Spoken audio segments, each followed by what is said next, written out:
Hey guys, Ash here coming at you today with the Deacon Armstrong guide in Raid Shadow Legends. It is the long-awaited the Deacon, one of the best epics out there in the game. Today we're going to talk about why. Listen, I cannot shout out everybody who's put in requests for Deacon Armstrong, so I'll show you some of the comments here. Over 100 of you guys have put in the request, so one of the most requested champions for good reason here on the channel. I just wanted to take a moment to thank you guys as well for keeping the champion guide requests coming here on the channel.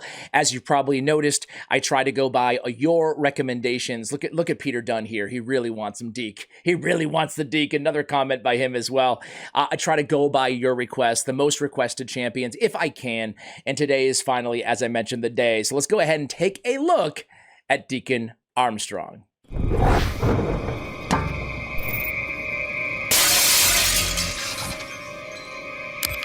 All right, guys, so Deacon Armstrong is a Sacred Order epic champion. What do you guys think about this? At the time of this recording, it's the first day with the mythicals kind of centered now at the top. A few little tiny UI changes coming at us in Raid Shadow Legends recently. Let me know what you think, or if you even could care less. Anyway, he is an epic Sacred Order champion. He is a Spirit Affinity champion, and he looks pretty dang cool as well. He's really fits the Sacred Order aesthetic. He is a support champ. His base stats are pretty solid. 100 speed, 1167 defense, and almost 18k on the HP. Again, I wouldn't say any of those are S tier or even A plus tier, but they're all average or above for an epic support champion in the game. On his A1, he has Mace of Contempt. Attacks one enemy 2 times. Each hit has a 30 or 50% chance when booked of placing a leech debuff for 2 turns. You gotta love the leech on the A1. Obviously, it's going to be healing, all of your allies who attack said enemy. On his Sweeping Retribution, this is his A2 ability. It's an AoE 100% decreased defense when booked, again on a 3-turn cooldown. This is absolutely a champion worth your epic skill tomes. If there was ever an epic, he's right up there with Geo and Godseeker and Yuri and Asir, for example. Time compression is A3 is really what makes him so unique and what brings the entire kit together. It is a fill turn meter of all allies by 15%, decrease turn meter of all enemies by 15%, and then the amazing grants an extra turn. It's also noteworthy here that even though his books aren't ideal on the A1 with 6 books, and then 5 more books on the A2, he does make up for it a little bit with only 2 books on the A3, which both go right to the cooldown, which is ideal. He also brings Aura, speed in all battles by 19%. So why do people talk about him as one of the best epics in the game? Well, it's pretty simple. When you get the extra turn, it goes into the A2 and essentially bumps it down to a 2-turn cooldown. He can always keep decreased defense up, or at least way more often than not, compared to other 3-turn cooldown decreased defense champions. And then the extra turn is also decreasing the cooldown of the time compression at the same time, right? So we can use this on a 3-turn cooldown. We get that extra turn, and boom, it's already on a another turn away from having it up again. So that extra turn is really grants an extra turn. Those 4 words are what really make him an incredibly special champion with 2 really solid, dependable abilities that you're going to want on your team. He does, as I mentioned, speed in all battles by 19%. Let me go ahead and show you how I have this guy geared out. I have him in probably the most popular build. Lately on the channel, I've been trying to go a little bit more niche with some of these builds, but for Deke, I figure I'm just going to go with, since he's such a popular request and a popular champion out there in the game, I'm just going to go with straight up the easiest and probably best all-around way to build this champion, and that is triple perception. You guys know I think the perception is arguably the best 2-piece set in the game. You get accuracy, you get speed, both of which are incredibly important on this champion, so it makes all the sense in the world to put him in triple perception gear. You could put him in accuracy gear in the early game, you could put him in speed gear, or you could have the best of both worlds and put it in the perception. So this is, for me, I think the best sets for this champion, or the best set times 3 for this champion. Of course, there are unorthodox builds that you can have on this champion as well. But to me, perception's the way to go. In terms of stat priorities on Deacon Armstrong, obviously, first and foremost is going to be accuracy, right? We want him to have enough accuracy to land not just the decreased speed, but also the leech, and also obviously requires accuracy for that A3 and the turn meter reduction. So accuracy is going to be imperative. We recommend, as I said, 10 to 12 points of accuracy per stage of the dungeon that you're on. I like to kind of err on the side of 12 just to be safe. 334 is a little bit low, but we can make adjustments here. In the arena, of course, there is no ceiling to accuracy, so as high as you can possibly get it. If you're going to use him as an arena debuffer, maybe in a progression type mode, I would advise you guys go with accuracy on, same thing with any debuffer like a Madame Ceres or whatever, Orion the Conjurer that you're going to run in the arena. I would go accuracy on the chest as well as on the banner.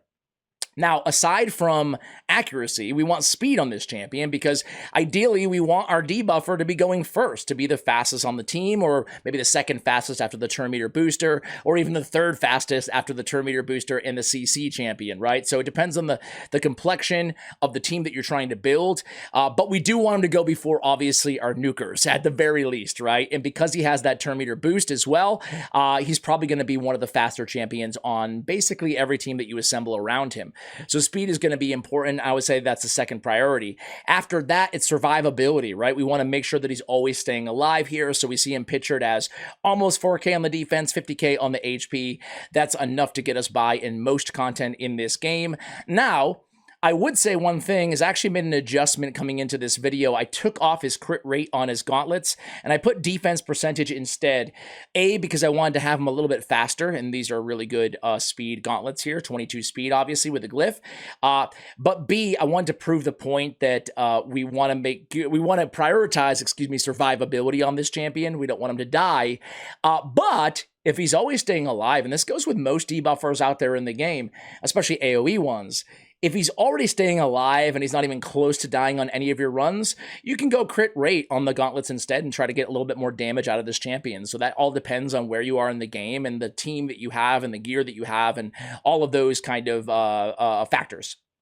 So we have defense, as I said, percentage on the gauntlets. We also have defense percentage on the chest. Now, in a perfect world, I would go HP percentage on one of these two pieces, but we do have HP, I want to say, all over the... Oh, we have defense, I stand correct on the ring. We have crit damage on the amulet because I did have him in the crit rate, but... you know, there's no sense in going crit damage when we have like 25 or whatever it is crit rate. So for that reason, we will go ahead and make that adjustment as well. Do I have any HP built right now? I know it's super entertaining when you guys can't see what I'm clicking on here. It looks like I have no HP amulets, man. That's crazy. So I'm just going to go defense for now. But, I would go, and we get a nice accuracy here. Oh, come on, man. Come on. You know what? I'm going to destroy this just because it's a rare accessory. It wasn't bad. Not worth destroying, but I'm frustrated and I'm in the middle of a video. So we're going to go with this because we get actually more accuracy, which is actually really going to help us out because we were borderline with what we had. Now, we haven't selected Masteries yet, and we're already at 349. That's going to be enough for dungeons, including Dungeon Hard once we're done with the Masteries. Okay, so we do have HP on the banner. Now, if I was in the arena or if I was in, Iron Twins or somewhere that we needed a lot more accuracy, I would certainly go with accuracy over HP. This is, again, one of those luxuries that once you have enough accuracy, especially a triple perception set, you can swap over to the HP if you'd like to. Okay, so in terms of, I have him 5-star awakened and I actually went with cruelty, okay? So options for blessings on this champion. We can go Phantom Touch. That can be helpful, honestly, for extra damage against bosses or for Fire Knight as well. I'm going cruelty because A, it's 5-star awakened here. And what it's going to do is whenever this champion hits an enemy, decreases their defense until the end of the round. Occurs once per hit. So the reason he's so good with cruelty is because, again, that extra turn reducing, especially in longer battles, the cooldown of that A2. So he's going to be landing those AoE attacks quite frequently, and he's not going to be as effective as an AoE on the A1, for example, but he's a good cruelty option, in my estimation at least, for blessings. I guess the last thing that you can go with is potentially commanding presence on this champion as well. There's really nothing wrong with going with Indomitable Spirit, helping to block stuns and sleeps and fears, or going with Dark Resolve to help block freezes, provokes, and True Fear, and really any champion depending on what you're going up against, right? So those are my favorite masteries, or blessings, excuse me, for him. In terms of masteries, let's pick a very generic mastery that will, be good anywhere. Again, if you're trying to min-max this champion for the arena, he's not the most popular arena debuffer out there in the game. You'd rather have a champion like Masteries who removes all buffs at the same time. But I would probably go down and pick up Eagle Eye, as a tier 6 mastery. However, I feel like for the vast majority of people out there, what I want to do is pick up Arcane Celerity. 30% chance of increasing the turn meter by 10% when a debuff cast by this champion is removed or expires. I don't need to tell you guys why that's incredibly good on him, right? He has the AoE decreased defense, and he has the leech on the A1 as well, plus that short cooldown. I'm going to pick up Lure of Steel. Obviously, it does work with Perception gear. And then I'm going to go ahead and pick up Evil Eye.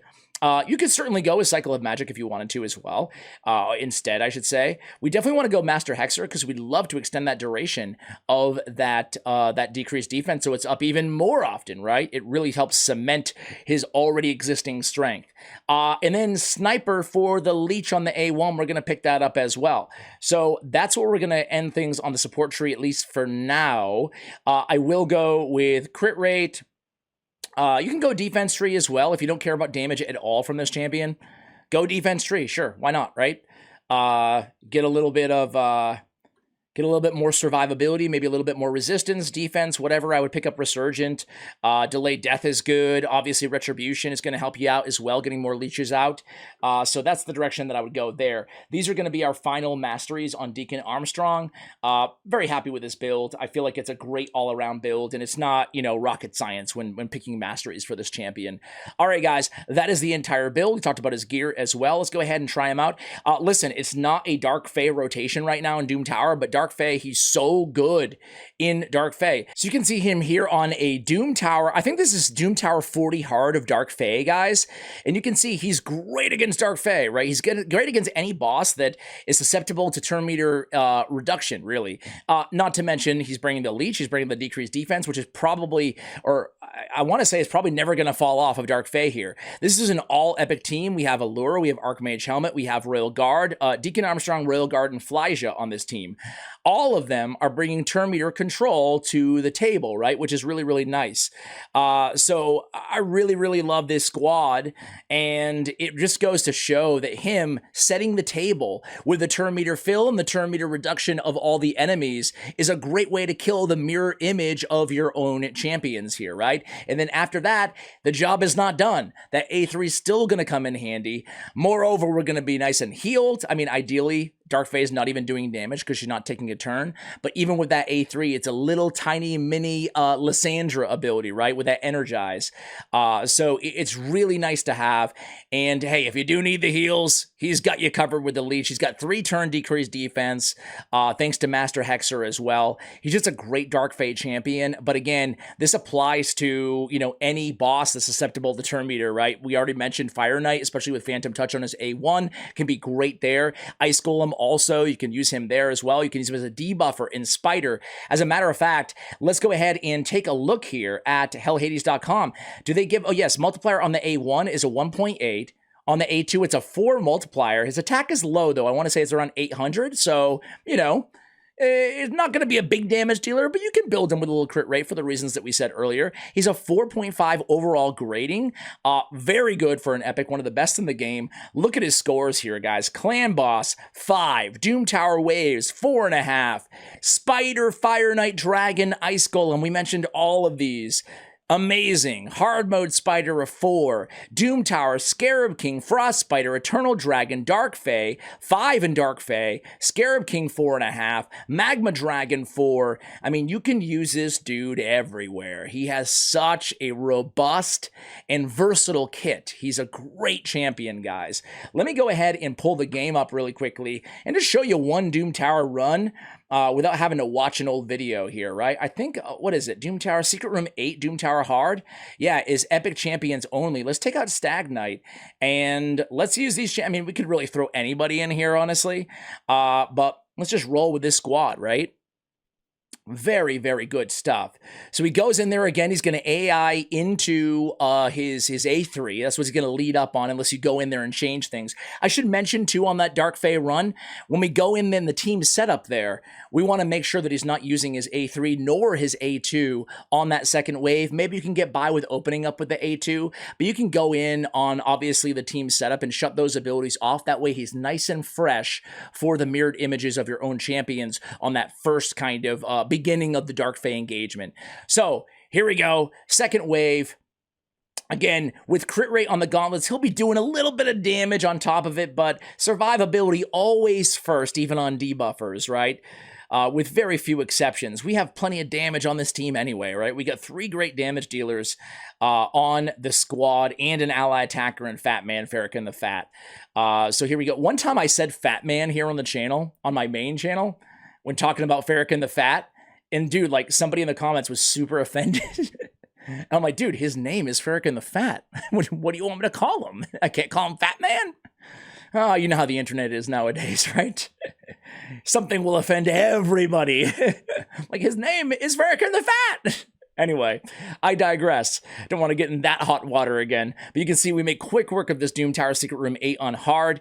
Deke puts out 113k or 113 K damage there. Obviously, you can see the rest of the damage dealers on the team carrying the brunt there. What he's going to bring to your team is obviously not going to show up on the stat sheet. The turn meter, the leech, the decreased defense, and really the persistence of those debuffs. So guys, there it is. This is the Deacon Armstrong guide. I love this dude.